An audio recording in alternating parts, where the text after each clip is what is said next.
Lorsqu'on nous parle de tissu africain, on pense tout de suite au wax. Pourtant, le wax est le seul tissu africain qui ne puise pas ses origines en Afrique. Tout d'abord, que signifie le mot wax? Wax signifie en anglais la cire.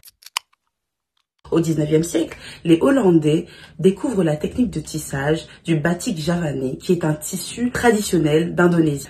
Ils repartent donc en Hollande pour reproduire le même tissu pour pouvoir le commercialiser et le vendre en Indonésie. Malheureusement, ce tissu-là n'a pas eu franc succès en Indonésie. Ce tissu, le wax, se retrouve donc en Afrique via la Gold Coast, qui est aujourd'hui le Ghana.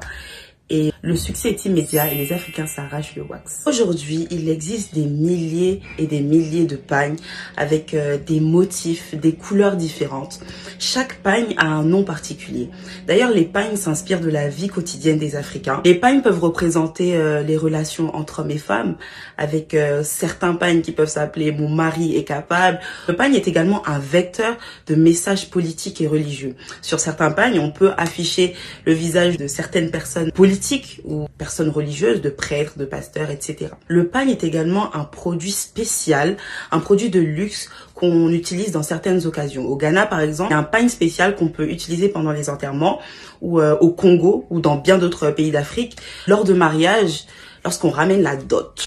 On peut ramener du pagne, ou à la sortie de maternité, un mari peut partir acheter des pagnes de grandes marques à sa femme. À la fin des indépendances, le wax commence à prendre énormément d'ampleur. Certaines personnes africaines, telles que les Nana Benz du Togo, je le répète du Togo parce que permettent la commercialisation en masse du wax. Qui sont-elles? Ce sont des grandes femmes d'affaires africaines qui sont les premières millionnaires en Afrique de l'Ouest grâce à leur commercialisation du pagne. On les appelle Nana Benz parce qu'elles adoraient les Benz, les voitures là, Mercedes-Benz. Mais ce ne sont pas les seules. De nombreuses filiales qui se sont créées en Côte d'Ivoire, au Ghana, au Sénégal pour fabriquer du wax. Parce que n'oublions pas que jusqu'à présent, le wax est fabriqué principalement en Hollande.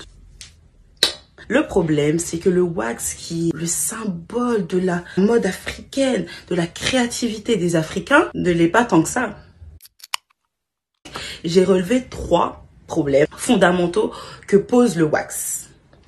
Le premier est un problème économique. Sur le marché du wax, les Africains représentent les consommateurs. On ne fait que consommer. On achète, donc on donne de l'argent et cet argent sort de l'Afrique vers l'Europe. L'Europe ou l'Asie. Parce qu'il faut savoir que la Chine, qui est rentrée récemment, c'est-à-dire dans les années 80, dans le marché du wax, concurrence vraiment la Hollande.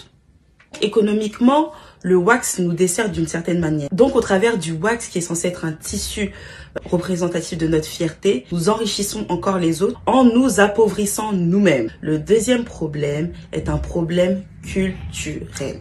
On est face à une grosse falsification de la culture. Le wax n'est certes pas un tissu africain, mais c'est un tissu que les Africains ont su s'approprier. Parce que bon, en tant que Noirs, c'est normal, tout nous va. Je dis ça en toute modestie, bien sûr.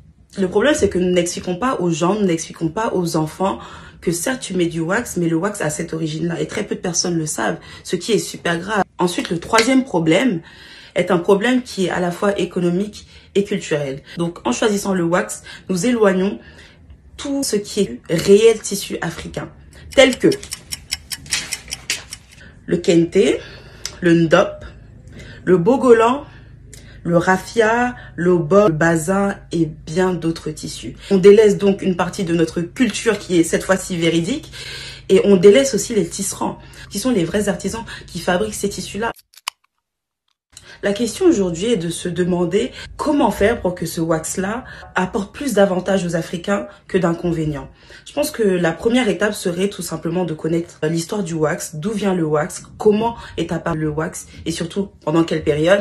Et qu'ensuite de permettre aux Africains également de produire du wax. Parce que comme je vous l'ai dit plus tôt, certains Africains se sont lancés dans ce marché du wax pour produire du wax. Malheureusement aujourd'hui, la plupart ont été rachetés par les grandes entreprises hollandaises. Donc du wax oui, mais nous devons la produire pour être également bénéficiaires des revenus de ces ventes-là. Ensuite, n'oublions pas encore une fois ces tissus africains de chez nous. Aujourd'hui, on peut manger du riz, demain on mange des frites, après-demain on mange des pâtes, ainsi de suite. Je kiffe le wax, il n'y a pas de souci. Mais on n'a pas que ça, vous voyez. Donc bon, C'est bien de manger du riz, c'est archi bon, mais faut varier les plaisirs. Donc voilà, permettre également une visibilité pour ces artisans qui n'arrivent pas à transmettre leur savoir parce que ça ne marche pas.